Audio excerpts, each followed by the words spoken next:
Auzubillahiminash-shaytanir-rajim. Bismillahir-rahmanir-rahim. Dear students, Assalamu alaikum warahmatullahi wabarakatuh. In the last period, we have finished very interesting story, Iswaran the storyteller. Now we will see the story number 4 in the kingdom of fools. So, as you know, there is a kingdom of kings, kingdom of good people, but here is a kingdom of fools. In the I am reading. Take your textbook, okay, and concentrate on reading. Listen carefully. In the kingdom of fools, both the king and the ministers were idiots. They didn't want to run things like other kings, so they decided to change night into day and day into night. They ordered that everyone should be awake at night, till their fields and run their businesses only after the dark, and go to bed as soon as the sun came up. Anyone who disobeyed would be punished with death. The people did as they were told for fear of the death. The king and the minister were delighted and the success of their project. One day a guru and his disciple arrived in the city. It was a beautiful city. It was broad daylight, but there was no one about. Everyone was asleep, not a mouse stirring. Even the cattle had been taught to sleep by day. The two strangers were amazed by what they saw around them and wandered around them till evening. Suddenly the whole town woke up and went about its nightly business.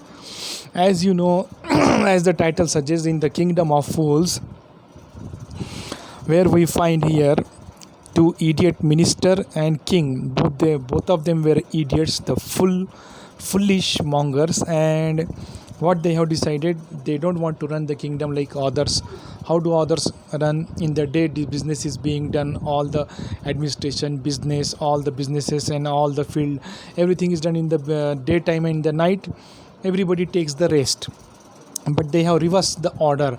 They said in the night all the business will take place, and in the daytime they will sleep.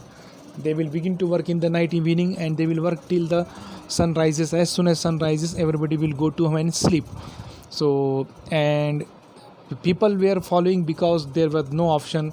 They were keep punishing in them to escape the punishment. People were following even though they don't want. And even the cattle and animals were taught to sleep by day and work in the night and awake in the night. So one guru and disciple, they arrived in the city. No one was there. It was like a night, but though it was a broad daytime, they didn't understand. As they wandered here the whole day and evening come, all of a sudden the town began to wake up. People begin to open their shops. People begin to wander here and there. People begin to buy something. So they wonderstruck to see that in the daytime there was no business, though people were there. Now in the evening people begin to come. The two men were hungry. Now the shops were open. They went to buy some groceries. To their astonishment, they found everything cost the same, single dudu. Whether they bought a measure of a rice or bunch of bananas, it cost a dudu only.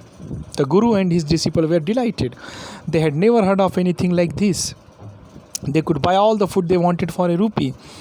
There was one another system. When they were hungry, when shops were open, they went to eat something. To their great surprise, everything was in 1 rupees. So much they were getting in 1 rupees, and you can take so much quantity only in 1 rupees. So they become very much happy. When they had cooked and eaten, the guru realized this was a kingdom of fools and it wouldn't be a good idea for them to stay there. This is not place for us, let's go, he said to his disciple. But the disciple didn't want to leave the place. Everything was cheap here. All he wanted, good cheap food. The guru said, they are all fools. This won't last very long, and you can't tell what they will do the next. But the disciple wouldn't listen to the guru's wisdom. He wanted to stay. The guru finally gave up and said, do what you want, I am going, and left.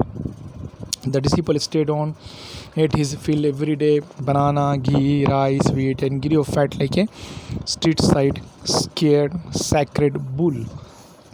As you know, and they bought everything, and they made a cook a meal and they ate it.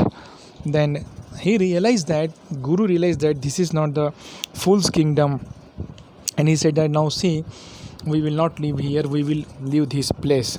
But his chela, his disciple, he said he didn't want to live because everything is cheap here and we will stay here. He said, they very wisely, Guru says, they are all fools after all, and this won't last very long, and you can't tell what will they do the next. But disciple was not listening to him and he wanted to stay. He said, do whatever you want, I am going. And his guru left. Disciple stay here. He ate every day banana, ghee, rice, wheat, because everything was cheap. So he ate to his full stomach and grew fat like a sacred bull. I am reading next para on page 20. One bright day, a thief broke into a rich merchant house. He had made a hole in the wall and sneaked in. As he was carrying out his loot, the wall of the old house collapsed on his head and killed him on the spot. His brother ran to the king and complained, Your Highness, when my brother was pursuing his ancient trade, a wall fell on him and killed him. This merchant is to blame. He should have built a good strong wall. You must punish the wrongdoer and compensate the family for this injustice. As you know, one thief came and as per his business he broken the wall, and as he was looting the things and he was going back, he made a hole in a wall.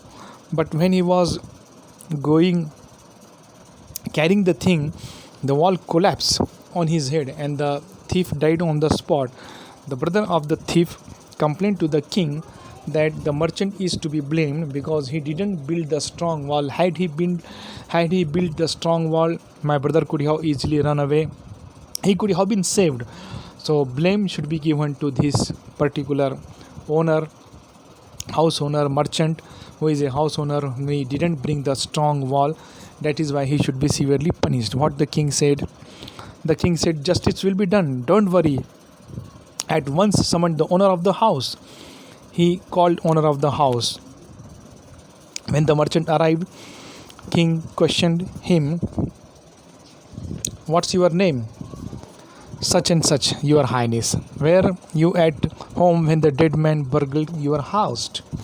Yes, my lord. He broke in and the wall was weak. It fell on him. The accused pleads guilty. Your wall killed the man's brother. You have murdered a man. We have to punish you. Lord, said the helpless merchant, I didn't put up the wall. It's really the fault of a man who built the wall. He didn't build it right. You should punish him. Who is that? My lord, this was built in my father's time. I know the man. He is an old man now. He lives nearby. The king sent out the messengers to bring out the bricklayer who has built the wall. They brought him, tied hand and foot. Now, as you know, what happened? Merchant said, king, he said justice should be given because you didn't build a strong wall, and because of that thief's brother has been killed. So he said, it is not my fault. It is a fault of a person who has actually built the wall, and he didn't do it rightly. That is why it was a weak. So it was weak. That is why it fell on the head of a thief. So blame should be given to man who has built it. Who is that man? King asked. He said, I know. It is at my father's time he built it. I know him person. He is an old man. King summoned him and he was brought into the kingdom. Then king and that person who has built the wall, he is asking. The king sent out messenger to bring the bricklayer has built the wall. The messenger bring the bricklayer who built the wall. They brought him tied and foot. You there? You did build this man wall in his father's time? Yes, my lord, I did. What kind of a wall is this that you built? It has fallen on a poor man and killed him. You have murdered him. We have to punish you by death. Before the king could order the execution, the poor bricklayer pleaded, please listen to me before you give orders. It's true I built this wall and it was no good, but that was because my mind was not on it. I remember very well a dancing girl who was going up and down the street all day with her anklets jingling, and I couldn't keep my eyes on mine on the wall. And while I was building, you must get the dancing girl. I know where she lives. As you know, the first merchant blame to person bricklayers who built the wall. Then the person who built the wall, he was brought. The person, he said that it's not my fault. Don't he before ordering execution of the or death sentence of that person bricklayer who will build the wall, he said, listen to me, it's not my fault. I was making the wall, but I could not concentrate. I could not concentrate in making the wall. Why? Because there was one dancing girl in front of them, and she was going and coming to and fro every time, and she wore the jingles in her anklet, and that was continuously making the sound, that jing jing jing every time. So it was diverting my attention, and several times she was going frequently going and coming. So that is why blame should be given to that dance girl. And I know where does she live. Now what the king says, you are right, the case deepens. We must look into it. It's not easy to judge such complicated case. Let's go to that dancer wherever she is. The dancing girl, now an old man, came trembling to the court. Did you walk up down in the street many times years ago while this poor man was building a wall? Did you see him? Yes, my lord, I remember it very well. So you did wake up and down with your anklets jingling. You were young and you distracted him, so he built a bad wall. It was fallen on a poor burglar and killed him. You have killed an innocent man. You will have to punish. She thought for a minute and said, my lord, wait, I know why I was waking up and down the street, and I had given some gold to a goldsmith to make some jewelry for him. He was a lazy scoundrel. He made so many excuses, said he would give it now and he would give it then. So all the day he made me walk up and down his house dozen times. That was when the bricklayer saw me. It's not my fault, my lord. It's a damn goldsmith fault. Excuse me.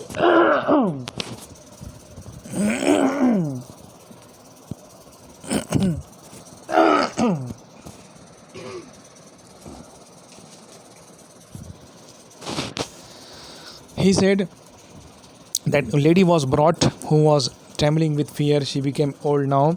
King asked that, you said, see this man, you were coming and down so many times. Do you know this man? Yes. And why did you make so many jingle sound? You were going up and down, and because of that his bricklayer could not concentrate, and because of that the wall fell on the poor burglar and he has been killed.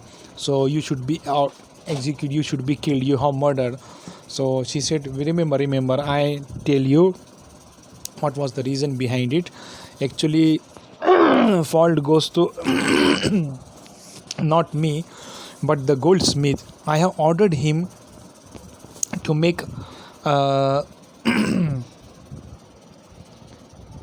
to make my jewelry, but he didn't. He was very lazy scoundrel, and every time he was making excuses, so I have to go to and fro many times to remind him. So that's why the discredit goes to him, and the blame should be given to that goldsmith who make such a late for me. And because of that bricklayer could not concentrate, because of that he didn't build the correct wall, because of that he fell down on this burglar's brother. Now what the king says, poor thing, she is absolutely right. That the king, weighing the evidence, we have got the real culprit as Lord. Get the goldsmith wherever he is hiding at once. The king bailiff searched for the goldsmith who was hiding in a corner of his shop. When he heard the accusation against him, he had his own story to tell. He said, my lord, I am a poor goldsmith. It's true, I made this dancer come many times to my door. I gave her excuses because I couldn't finish making the jewelry before I finished the rich merchant's order. They had a wedding coming and they wouldn't wait. You know how impatient rich men are. Then what did he say? Sir, it is right that I made this dance girl.